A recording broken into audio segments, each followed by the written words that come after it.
Wouldn't it be nice if Adam Sandler didn't count the dates up all so wrong?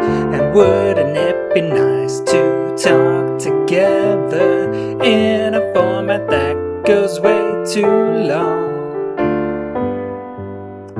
You know it's time to rewind, baby, for 19 dates of this movie with Drew Barry. Yeah, wouldn't it be nice? Good morning, listeners. It's another beautiful day here on It's Time to Rewind. I'm your host, Bubbawheat, and joining me today for the last time this season is my guest, Jason Soto. How are you doing today? Hey, I am doing wonderful. This is fun. Yes, and this season we are discussing, what was the movie again? 50 First Dates. Ah, yes. Well, actually, it's 19 first dates, and we are going through them one date at a time. And this week's date is what I'm calling their fifth date because it is their fifth interaction, even though this is technically their second actual date. But it does start at 35 minutes and 21 seconds with Henry fake wailing at his menu and ends at 41 minutes and 56 seconds with Alexa giving some questionable advice while referencing her manhood. And so the one thing about this song, and it is the same song, it's still underneath it all, but because it's like the guest vocalist, it took me way too long to figure out what song this was. Okay. All right. It threw you off that they did a different part of the song, huh? Yeah, it's like, I know I recognize this song, but I can't figure out what it is. And I was like looking at the other songs in the soundtrack. And then finally I was like, oh, wait a minute, this is still the same song, damn it. This is the verse with Lady Saw, and she's talking about my real Prince Charming. And again, that I feel like that is very fitting with what's happening on screen, because this is where Henry does succeed after two failures and to get Lucy's attention. Yep. Yeah. Good on him. Yeah, and again, this kind of like last week, we don't get a major focus on it, but here at the beginning we do see Lucy's waffle creation. And I noticed that it is yet again another Waffle House, but this time it has what looks like a silo next to it. And there's a nice little waffle fence going around the edge. Yeah, she's getting very intricate the more this breakfast is happening. Yeah, and then every time, I feel like every time I comment on her waffle creation, my heart goes out to that art director that had to actually build these. Exactly. Yes. And again, we get another great line from Joe here as Adam Sandler goes in like this. I feel like this is one of the scenes in this movie where Adam Sandler goes full on Adam Sandler. Oh yeah, this is basically his wheelhouse, this whole chunk here. Yeah.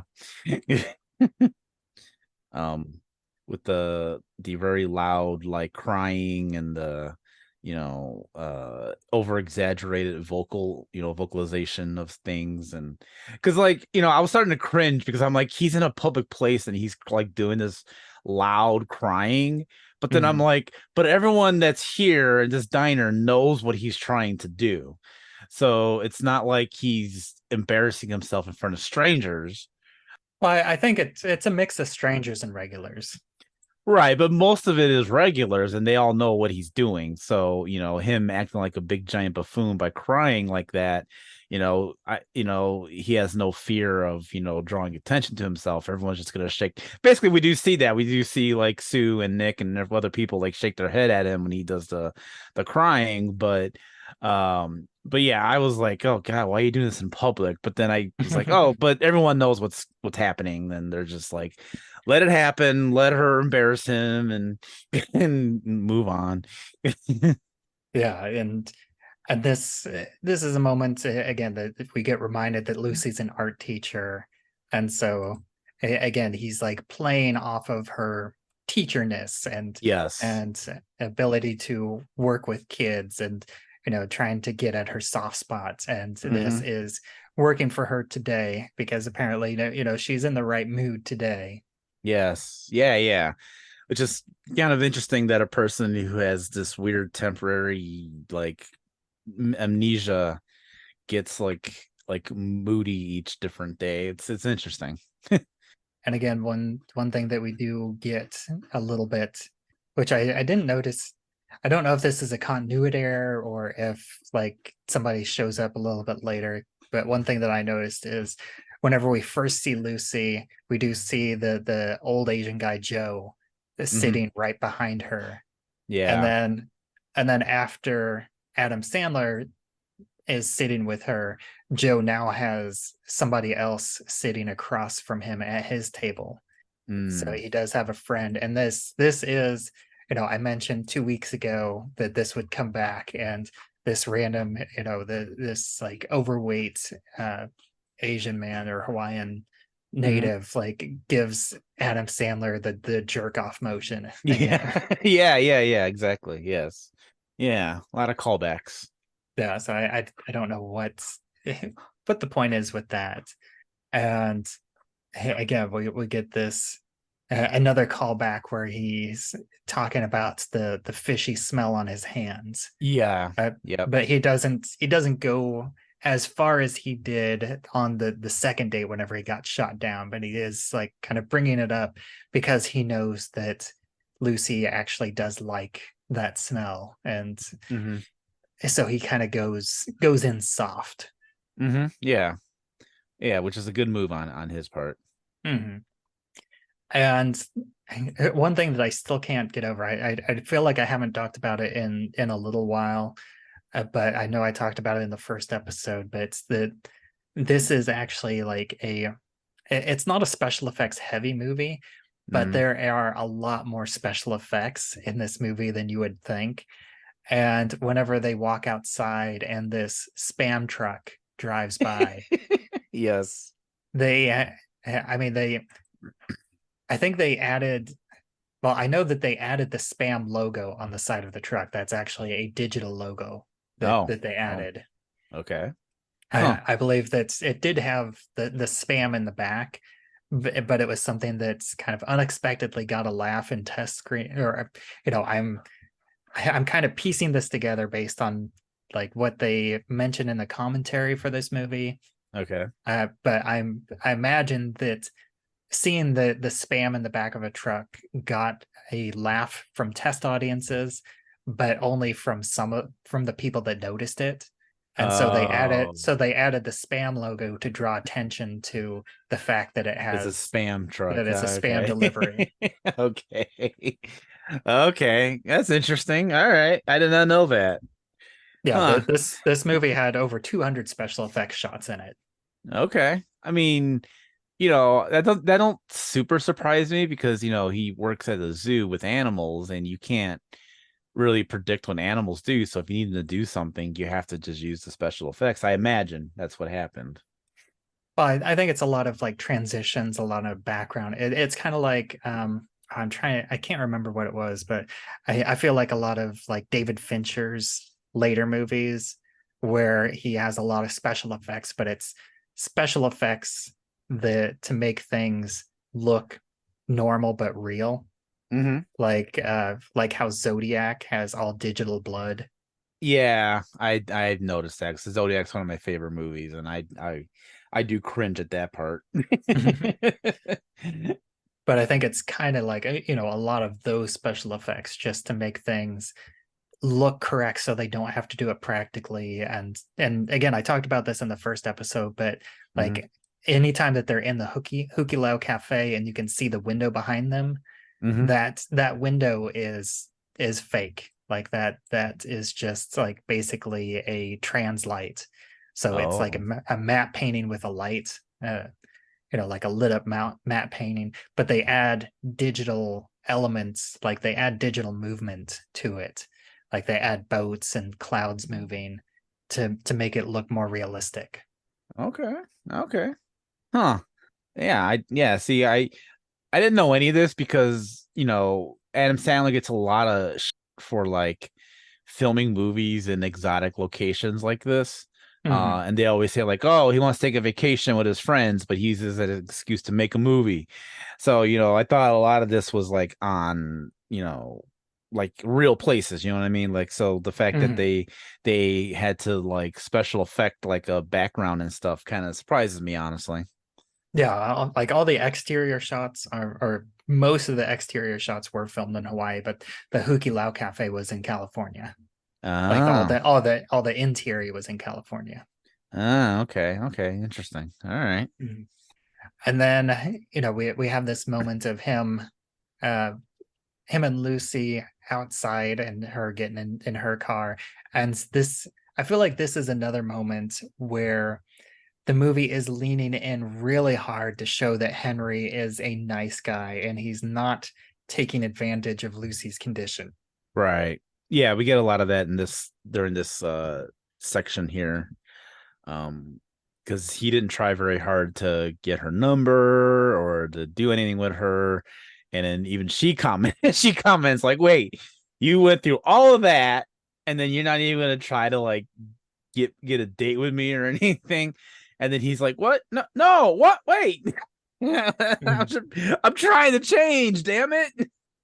Yeah, it's like an interest like it's also funny because she's so put off because she was expecting him to go for a kiss and or to get her number, Hmm. and she is like pretty much offended that he didn't do that instead of Right. the opposite, which happens. I feel like it's a combination of, like I said, the movie leaning in hard to show that Henry's a nice guy and he's changed again. Like he has immediately changed from his womanizer ways. There is no Hmm. like character arc there. It's goes from 0 to 60, Yeah, exactly. but it's also that expectation diversion of, you were expecting him to go in for the kiss and get shot down, but instead he chooses not to go in for the kiss and he gets shot down in a different way. It's like, what am I, ugly? Right, exactly. Yeah, it's such a twist, that we weren't expecting because you're being fed like, you got to be careful with her. Don't treat her like just anyone like you treat other women, treat her different. And then we get this part where she's like, you didn't treat me like like you would probably treat other women, and so that like makes them freak out. Yeah, and it shows like how cool and smart Lucy is. Like you really get a feeling for her as a character, that she wasn't just like being naive and like teaching him. She knew that he was Hmm. faking the whole can't read bit, Can't read thing, yeah. but again, she was like nice enough to, and she like her line is, you know, someone who would go through the trouble to pretend that he can't read just so he can get my attention was worth a shot. Yeah. Yeah, exactly. And then I feel like that's like a really great character development for Lucy. Yeah, I agree. And then again, we kind of get this expectation subversion where uh, Henry actually follows her to her house and meets Marlon and Doug for the first time. Yep. And we also get just a little bit of like the relationship that their family has with Sue and Nick, because Sue does call him to give him a heads up. Hmm. Yep. I forget that Sean Austin's in this movie. And then the fact that he plays that kind of a character like throws me off. I'm like, oh yeah, that's right. Because I've seen the meme where he dresses like that. Like there's like a Sean Austin meme going around where he's dressed like that. And I don't ever put together that it's this movie. So it came out of so even this time I was surprised, like, oh yeah, that's right. He plays such a weird douchey jock wannabe kind of guy. Yeah, I've talked about how much I again, Doug is one of those side characters in this movie that I absolutely love. He's just Yeah. so hilarious and so weird that it, it's almost impressive. It's and it I think a lot of it is just the Sean Astonness, because Yeah. I feel like if the like let's say if it was Rob Schneider playing this exact character, Uh-huh. I might not like him as much. No, I 100% agree with you on that. Um, but but the fact that it is Sean Astin, it just makes this character so much better. yeah, I agree. And I do want to actually I want to bring something up here. Something I've noticed in a lot of Adam Sandler movies, and he does it here in this scene, is Adam Sandler is always the one to win fights.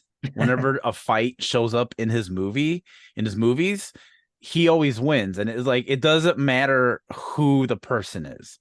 Like probably in real life, I could see Adam Sandler maybe get like, get an edge on Sean Astin.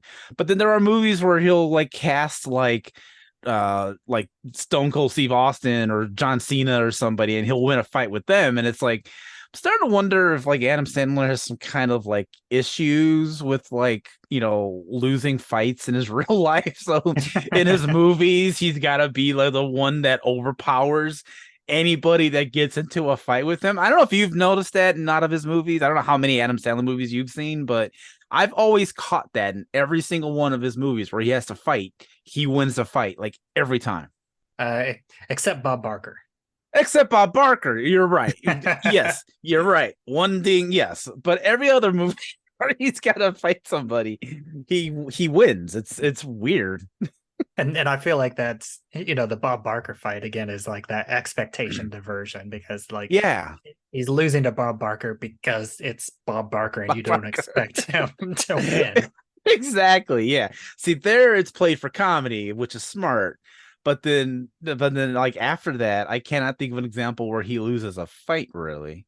Yeah. Although and I definitely agree with you. I feel like this is a moment to again highlight the good points of the Henry Roth as a character. But at the same time, I don't feel like it's that out of place, because even though Doug is like, he does steroids, he's like a bodybuilder, Hmm. but he's also kind of this like, again, like there's a lot of man-child characters in this movie, and Doug is another one. He feels like socially behind. He is kind of like this childlike character again, in a Yeah. certain way, uh, where he's like struggling to get dates, and he ends up in he ends up with Alexa just because she like basically forces herself, like, Yeah. she's the one that puts the moves on him and he just kind of Yeah. accepts it. Yep. Yep. Yep. Yep. But I also think that again, it kind of makes sense with like Doug as a character, and also the way that Adam Sandler defeats him makes it feel like this is something that he would have done a um with like the sea animals that he works with. That this feels Yeah. like a move that he would do with like a seal. Yep. Yeah. I can see that as he put his zoo training into practice here. Right. And so yeah, we get this scene with protective dad, and again, like this movie is really pushing that line of it, this movie is really spelling out how in a real life situation this can go really wrong. Like if the dad says, if you know about Lucy's condition and you're okay with that, then you're not a guy that I want around my daughter. Right, exactly. Yeah. And I'm with him too, because it's like she could easily be like taken advantage of very easily. And I think that's why not only is like the dad and the brother protective, but like the whole town seems to be very protective of her.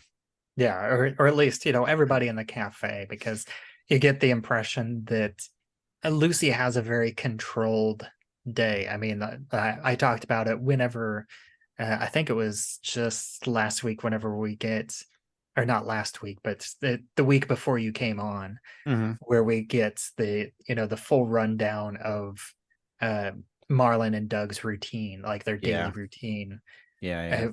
Uh, we really get the impression that Yeah, Lucy wakes up. She goes to have breakfast at the Hukilau Cafe. She comes home with the plans of going to pick a pineapple for her dad's birthday. Hmm. And then he throws this this garage painting project, which is like an all-day project. So, they have her whole day planned out. She goes to the Hukilau, she paints the garage, they watch a movie. So Yeah. it's very structured and controlled. So there's not a whole lot of deviation and not a whole lot of spots for her to basically interact with anybody that's not familiar with her condition. Hmm. Yeah. Um, and God, that's got to be exhausting to keep up with, right? Like, Yeah. like they have to do all that every single day, like just the repainting the walls. Like, God, that's oof. I do not feel for these characters because it's just like, that's just so exhausting. Yeah, one thing that I hadn't thought of, but there's another movie podcaster that's Robert Black that I've had on in a previous season, Hmm. but he had a blog where he watched Groundhog Day every day for a year. That's that's Okay. I feel like Marlon and Doug should have made a blog about, Yeah. writing about how they had to watch Sixth Sense every day for over a year. Oh, Jesus Christ. Yeah. And then, yeah. Oh, my God. But yeah, we get this moment, and then we get this moment with Alexa and Jocko the walrus. Ah, So yes. this is a character that I have asked, pretty much everybody about, because Alexa is this weird character, and this again, this is 2004, so this is Yeah. really whenever like trans visibility was not very high. No, no, no. It was not. So like, and we know trans people. Like, what's your thought of like Alexa as a character, kind of viewing it through a 2023 trans lens? Because I mean, and I've said before that I get the impression that Alexa is not a trans character. She is just a masculine woman, and Yeah. she kind of leans into it. But like, do you feel like they're kind of making fun of her? Do you think she's in on the joke? Like, what's your thoughts on Alexa as a character Mm. in this movie? Oh, man. Yeah. I think it's more of just like she's a very mannish looking woman. Like in like the character, because Mhm. I looked at the actress herself, and she's quite the opposite. She's really stunning actually in real life. Um, but I think it's just that, you know, childish kind of mindset of like he is this super tall, maybe 6 foot woman who's got like, the short hair. We're gonna make her kind of goofy.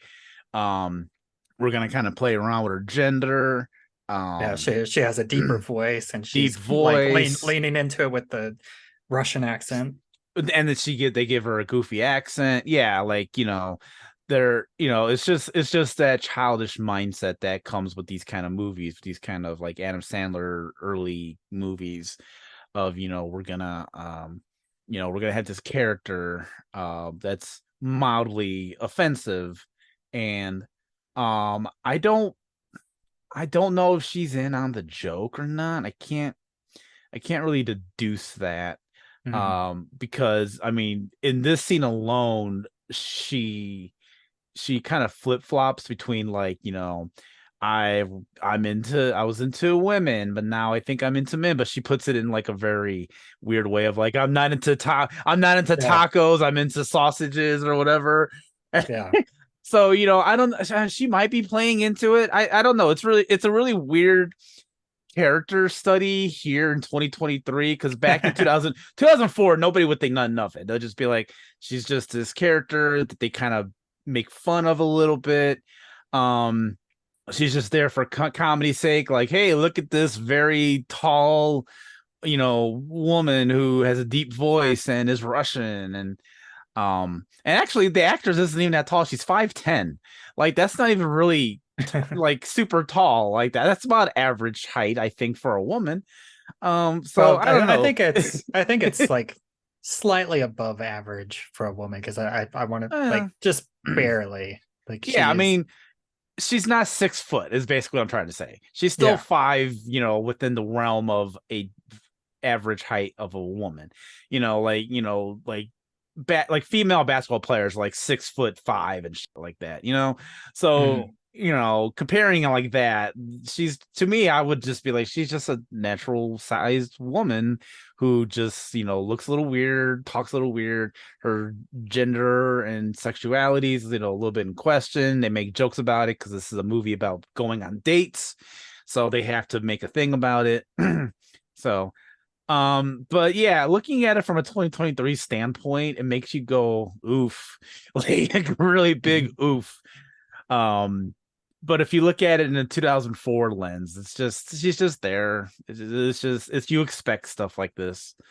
Yeah, and I think it helps that that Henry's character, like they seem to have a real friendship too, Yeah, yeah, because yeah. Henry is coming to like asking her for advice, and he's Mm-hmm. not like doing it in a joking way. He's doing this in a sincere way. Like Right, he's asking exactly. for advice on what he should do because the dad told him not to see her, Right. and she gives him the advice, if I was told not to see this woman, that I would just simply close my eyes Eyes, while she yep. is servicing my manhood. Yep. Yes. Yeah, and see, it's stuff like that that makes you go, okay, you question, you want to question it, but that's the joke. Like, Mhm. it's like the It's Pat movie or stuff like that. Like, like it's that kind of joke. I had forgotten about Pat. Yes. Um, but stuff like that. So it fits with the style of movie it is, her character. So Yeah, I think like comparing this character to Pat is very different because in like with Pat, the joke is like all the characters are like just getting frustrated. It's like, is that a man or is that a woman? is I that don't know. right? I don't know. And they're just like Exactly. escalating it and like them trying to find out. But in this movie, like Henry and the other characters, like they don't care. Like she's Alexa. Like I think if this movie was made today, that Alexa would be a fully non-binary character. Oh, exactly. 100%. Mm-hmm. And I feel like that again, like if that was the case, then all the characters would be okay with Alexa as a person. They would still be their friend. Right, I, right. I and they would still give them a hard time, but it would do that, it would be like a friendly jabbing, and it's like the playfulness, and again, like I am curious to get to, an actual, because if we are two cis white males talking about this, Yeah, so yeah, we're yeah, yeah. not the best um perspective, but No, I'm no, you're hoping to right. have someone that's uh I mean, I will have at least one person that might be able to give a more insider's perspective on this character in the future. So we will see about that, but from my perspective, I feel like the Alexa character is handled relatively well for 2004. I do agree with that statement. Yeah. And it's just an expected thing to happen, these kind of movies. Mhm. And then that wraps up this date. Is Yeah. there anything else that you want to talk about this date, or anything about this movie as a whole? This movie as a whole, it was it I it's to me, it's one of those movies that's kind of like you don't think about it. You see it, it was out in theaters 2004. It rode the Adam Sandler wave. It was like, hey, Adam Sandler and Drew Barrymore, they reunited because they were in Wedding Singer in the 90s. And now here they are in another movie, and it's another rom-com of sorts. And we get this goofy premise. But then like after it came out in theaters, I felt like it just kind of went away a little bit as Adam Sandler went and did his, mid 2000s going to 2010s career. Like I felt like it was kind of left behind. So I don't really think about this movie very often. I saw it in the theater and I was like, I liked it for what it was. It wasn't the best movie on the face of the planet. It wasn't the best comedy in the world. And it wasn't the best Adam Sandler movie in the world, but it was passable. It entertained me. I was okay with it. And then I forgot about it until you were like, hey, I'm going to do this for a podcast. And I was like, yeah, that makes sense. Sure. So I had not really thought about it since 2004. so that's my take on it, which is not a bad thing. I just was like, I enjoyed it for what it was. Let's move on. To me, it's that kind of movie. I might be alone on that. I don't know, but that was my thoughts on it. Yeah, and that's fair. I feel like this is kind of usually considered like not top tier Sandler, but kind of B tier Sandler. Yeah. Like it's good, but not the best. Yeah, exactly. Yeah. I agree. But yeah, otherwise, yeah, it's all right. Yeah, but it's been fun, and I have like surprisingly not at least at this point in the movie, I've really only had like a couple moments where I'm like, but for the most part, I've been enjoying breaking this movie down at this level. Like, it's still enjoyable, and there's a lot of stuff that has kind of surprised me, and that I've never caught before. Mm-hmm.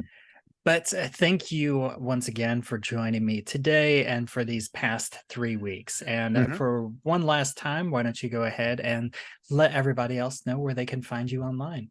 Yeah, absolutely.